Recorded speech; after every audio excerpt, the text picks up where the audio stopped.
ප්‍රේම සිතිවිලි මහ ගොඩක් ඇත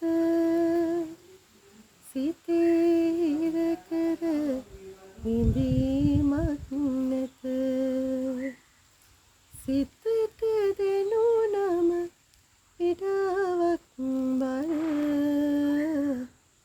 හුදකලාවක් ප්‍රේමයක් විද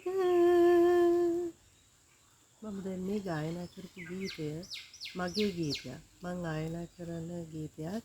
ඉතින් මගේ නම සෞම්‍යා විඤ්ඤාණි පතිරණ. මේ ගීතයේ පද රචනය සහ තනු නිර්මාණය ජනකලා දිසානායක මහත්මයාගේ. මම ඉතාමත් ගෞරවයෙන් සිහිපත් කරනවා එතුමාව මේ අවස්ථාවේ. මොකද මේක මගේ හිතේ තිබිච්ච ලොකු හීනයක්. මම හරි ආසාවෙන් හිටියා මගේ කියන නිර්මාණයකට යන්න. ඉතින් මේ මෙතෙක් කල මම ගායනා කරලා තියෙන්නේ මම ආදරය කරන ප්‍රවීණ ගායිකාවන්ගේ ගායකයන්ගේ ගීත පමණයි.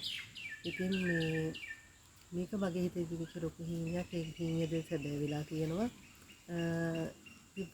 වසරක කාලයක් මම මේ ගායනයෙන් ඈත් වෙලා හිටියා. ඒකට හේතුව මේ හැමෝම දන්නවා ඇති. ඉතින් මේක නිසා දැන් මගේම නිර්මාණයකින් මම ආපහු ගායනය ආරම්භ කළා. ඉතින් තාමත් ඉක්මනින් මේ ගීතය ඔයගලන්ට ආපහු අහන්න ලැබෙයි. ඉතින් ඒක තමයි මට කියන්න ඕනේ උනේ මගේ යාළුවන්ට දෙවියන්ට. ඉතින් 2026 වසර ඔයගොල්ලෝ හැමෝගෙම බලාපොරොත්තු ඉටුවන වසරක් වේවා කියලා මම ප්‍රාර්ථනා කරනවා.